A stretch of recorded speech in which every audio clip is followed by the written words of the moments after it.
Rahayu, Sagung Dumadi.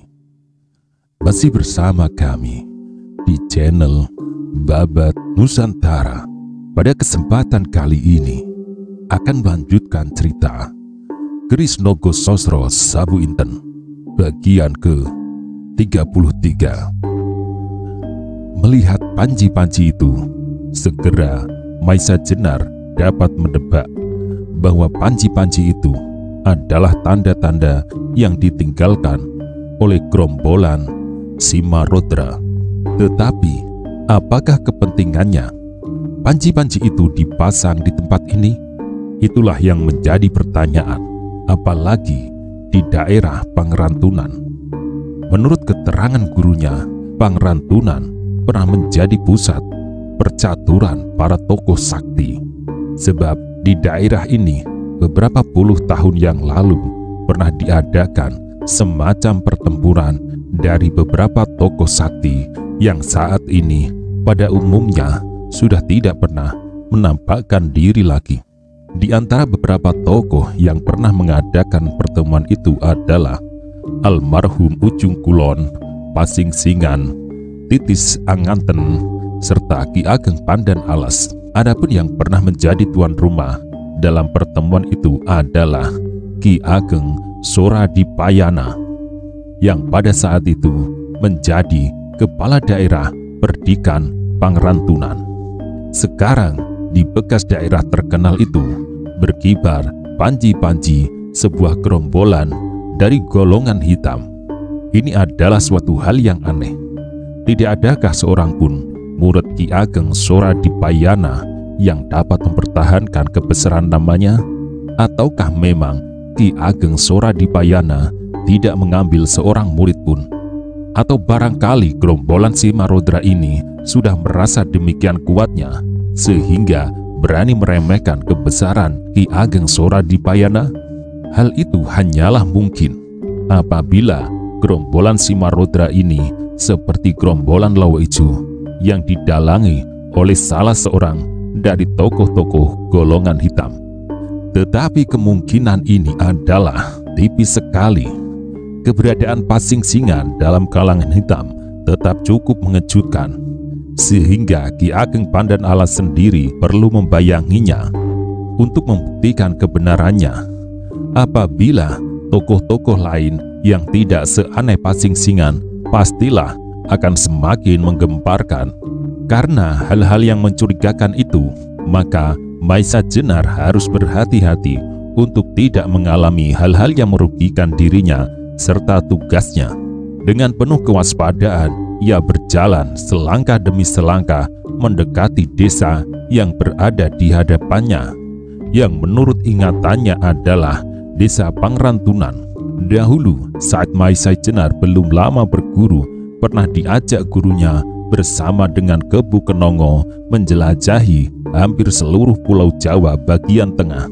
Dan pada suatu kali, ia pernah diajak pula mampir ke Pangrantunan. Sayang, pada saat itu, Ki Ageng Soradipayana sedang tidak di rumah, sehingga mereka tidak dapat bertemu. Meskipun demikian, oleh gurunya, banyak yang diceritakan tentang orang ini, tentang keistimewaan-keistimewaannya, serta tentang budinya yang luhur. Ketika Maisa Jenar telah mendekati desa itu, maka kesan pertama-tama didapatnya adalah daerah ini telah mengalami banyak kemunduran. Dinding-dinding desa sudah tidak serapi beberapa tahun yang lalu. Saluran-saluran air juga telah tidak teratur. Bahkan banyak parit yang kering. Maka semakin nyatalah bagi Maisa Jenar bahwa sepeninggalan Ki Ageng Soradipayana tak ada orang lain, baik keturunannya maupun muridnya, yang dapat melanjutkan memelihara kebesaran nama daerah ini. Rupanya Ki Ageng Soradipayana setelah memutuskan menarik diri dari pergaulan sudah tidak menaruh perhatian lagi kepada daerahnya. Maka ketika Maisa Jenar melihat seorang petani tua sedang menyangkul tanah yang tampaknya keras dan tandus, ia memerlukan mendekatinya. Barangkali darinya dapat didengar cerita tentang sebab-sebab kemunduran daerah ini, serta yang penting panji-panji yang dipancangkan oleh si Marodra itu. Melihat orang asing mendatanginya, maka petani tua itu pun berhenti mencakul, serta mengawasi Maisa Jenar dengan seksama. Meskipun pandangan matanya tidak memancarkan kecurigaan, tetapi jelas mengandung pertanyaan-pertanyaan. Setelah hampir di hadapan orang itu, segera Maisa Jenar membungkuk hormat. Orang itu ternyata juga orang yang ramah dan sopan. Karena itu, sambil tertawa, ia pun membungkuk hormat.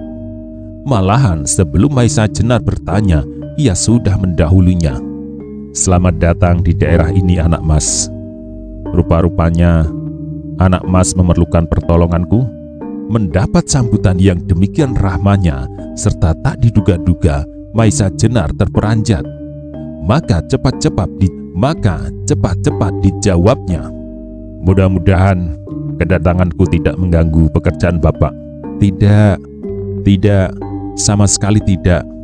Apakah yang dapat aku kerjakan untuk anak mas?" Sahut orang itu. "Aku ingin mendapat beberapa keterangan mengenai daerah ini," jawab Maisa Jenar. Orang tua itu mengangguk-angguk kecil. Cangkulnya lalu diletakkan. Katanya kemudian, "Baiklah anak mas, kalau saja aku mengetahui, pastilah aku akan menjawabnya. Banyakkah keterangan-keterangan yang anak mas perlukan?" "Tidak Bapak, hanya sekedar sebagai petunjuk jalan," jawab Maisa Jenar. "Keterangan mengenai apakah itu?" tanya orang tua itu. "Bapak," sambung Maisa Jenar, "apakah Bapak mengetahui mengenai panji-panji yang terpancang di tepi desa itu?" Mendengar pertanyaan Maisa Jenar itu, tiba-tiba wajahnya berubah. Tampaklah kecemasan membayang di wajahnya. "Keterangan mengenai bendera itu agak panjang anak mas. Kalau anak mas sudi, marilah mampir ke pondokku sebentar.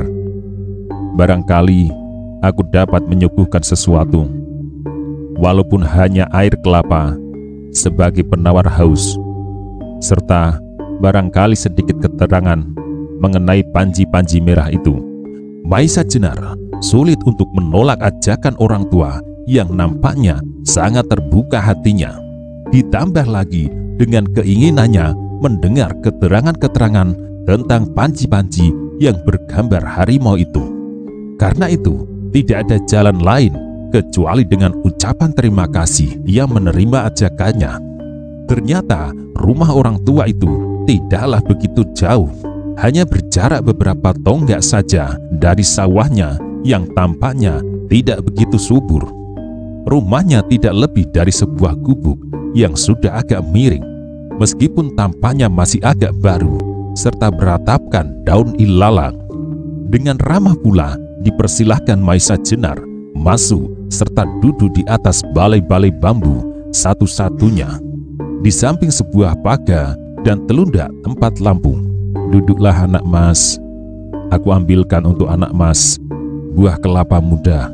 "Terima kasih Bapak, aku senang sekali mendapat sebuah kelapa muda. Tetapi biarlah aku sendiri memanjatnya." "Apakah Bapak yang sudah setua ini masih dapat memanjat pohon kelapa?" jawab Maisa Jenar. Orang itu tersenyum lalu menjawabnya, "Meskipun aku sudah tua, tetapi karena tak ada orang lain di dalam rumah ini, jadi aku masih harus mengerjakan apa-apa sendiri, juga memanjat kelapa. Malahan tidak saja mengambil buahnya, bahkan aku juga deres beberapa pohon." "Bapak masih deres juga?" tanya Maisa Jenar keheranan. Orang tua itu mengangguk, dan karena itu Maisa Jenar terpaksa percaya bahwa orang itu masih mampu memanjat pohon kelapa. Karena itu ia tidak lagi mencoba menghalanginya. Sejenak kemudian orang tua itu sudah kembali masuk rumahnya dengan membawa 2 buah kelapa muda yang sudah diparas serta dilubangi, langsung disuguhkan kepada Maisa Jenar. Maisa Jenar yang baru saja berjalan di bawah terik matahari menerima kelapa muda itu dengan gembira serta berterima kasih sehingga dengan sekali minum habislah isi dari sebuah kelapa muda. Maka setelah Maisa Jenar beristirahat sejenak, mulailah ia menanyakan kembali tentang panji-panji merah bergambar harimau itu. Panji-panji itu adalah panji-panji dari sebuah gerombolan yang dikepalai oleh suami istri yang menamakan dirinya Simarodra. Orang itu memulai bercerita. Desa-desa yang diberinya panji-panji semacam itu adalah pertanda bahwa desa itu telah menjadi daerah yang setiap bulan harus menyediakan pajak bahan makanan untuk gerombolan itu. Demikian juga daerah ini yang baru menjadi daerah perbekalan Simarodra sejak 2 bulan yang lalu. Setiap bulan mereka datang untuk memasuki setiap rumah yang ada. Maisa Jenar mendengar cerita orang tua itu dengan penuh keheranan. Sampai sekian jauh tindakan Simarodra di daerah ini tanpa mendapat gangguan apapun.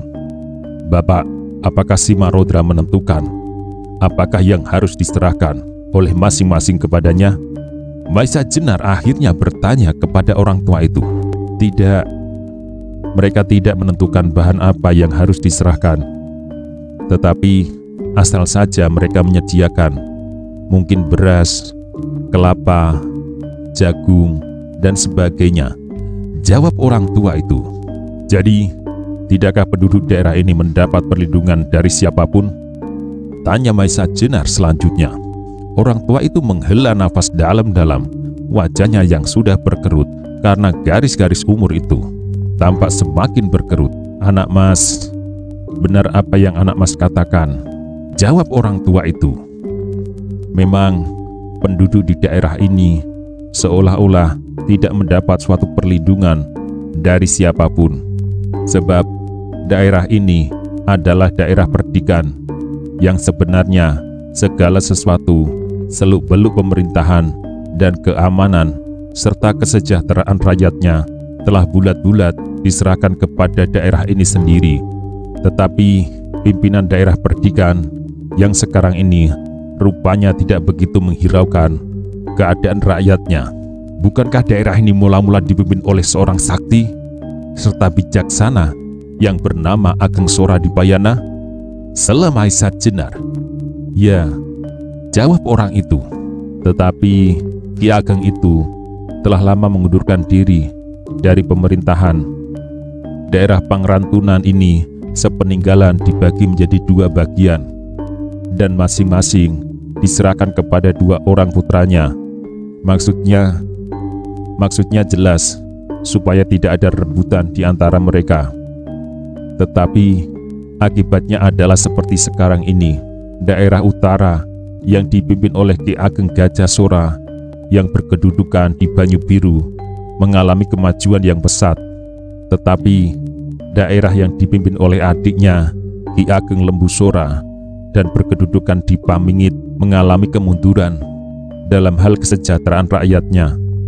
Pangrantunan yang pernah menjadi pusat pemerintahan sekarang tidak lebih dari sebuah desa kecil yang terpencil di lambung Gunung Merbabu ini.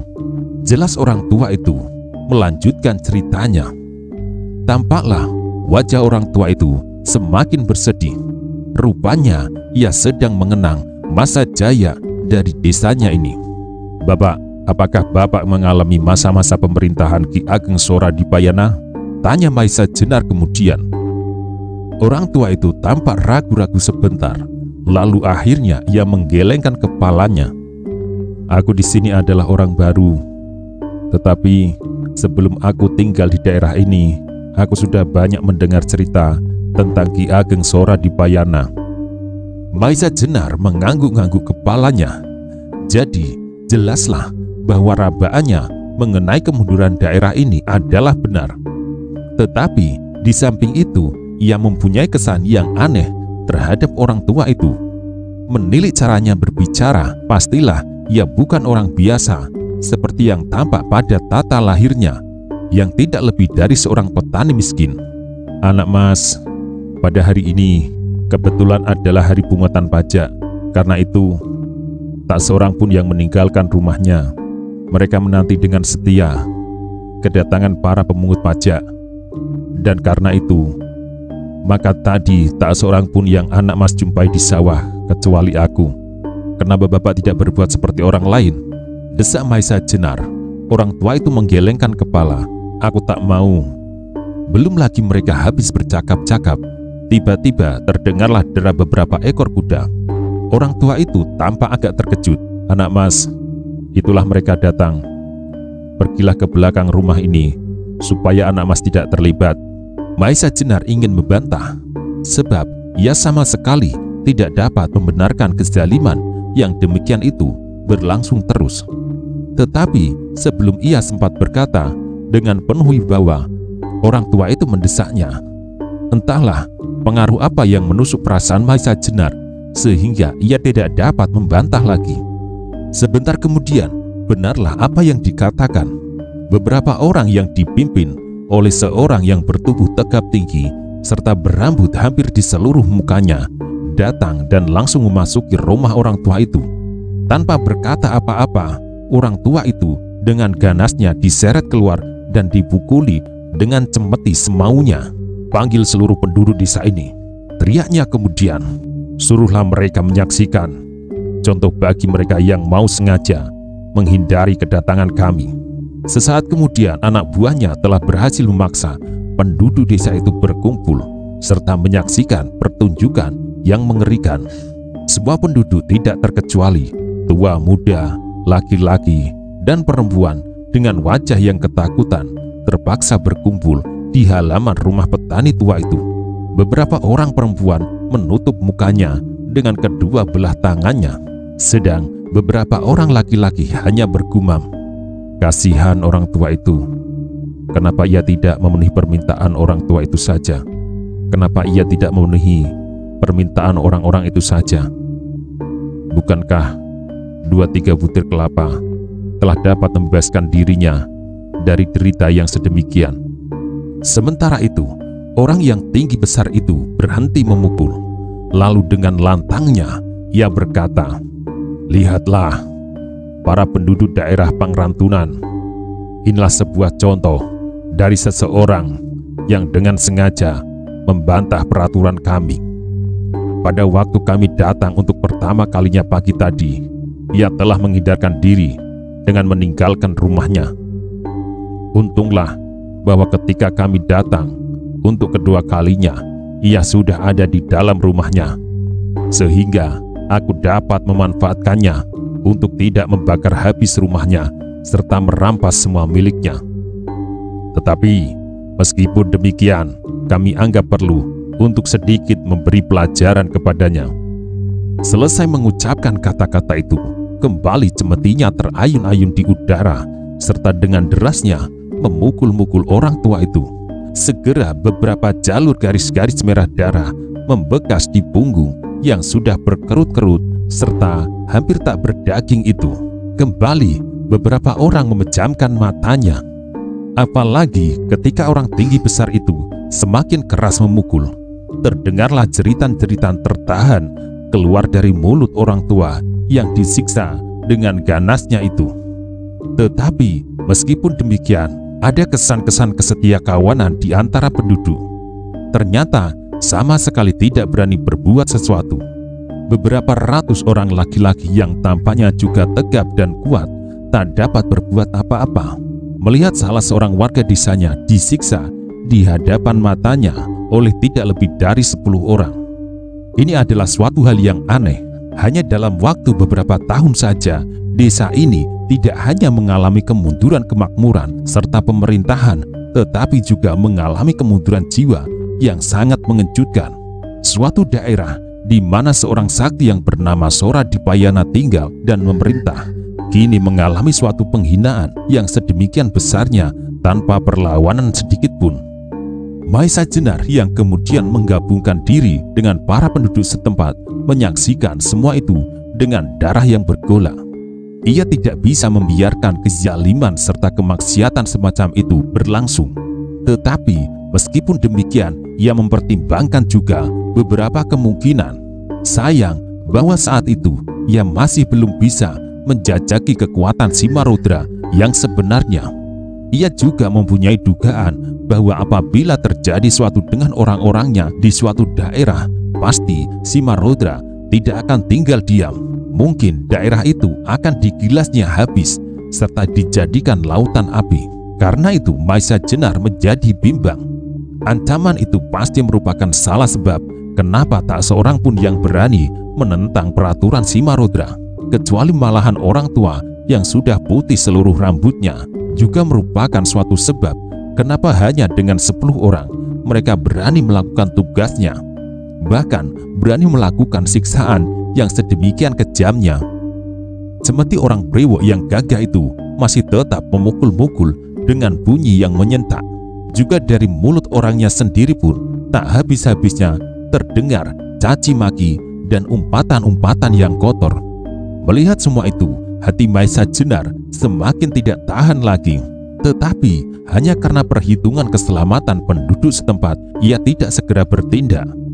Ia telah memutuskan untuk mengikuti gerombolan itu sampai jauh keluar desa. Di sanalah ia akan memutahkan segala kemauan hatinya, kemarahannya, serta kebenciannya. Sebab dalam wawasannya, ke-10 orang itu tidaklah lebih dari kelinci-kelinci yang sama, sekali tak bekerja, kecuali hanya berteriak-teriak saja.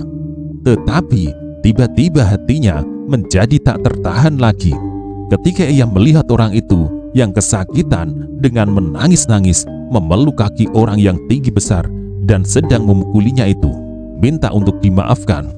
Tetapi apa yang didapatnya adalah tidak saja pukulan-pukulan cemeti, juga kakinya yang besar-besar itu yang sedang dipeluk demikian eratnya dengan sekuat tenaga dikibaskan, sehingga orang tua yang malang itu terpelanting.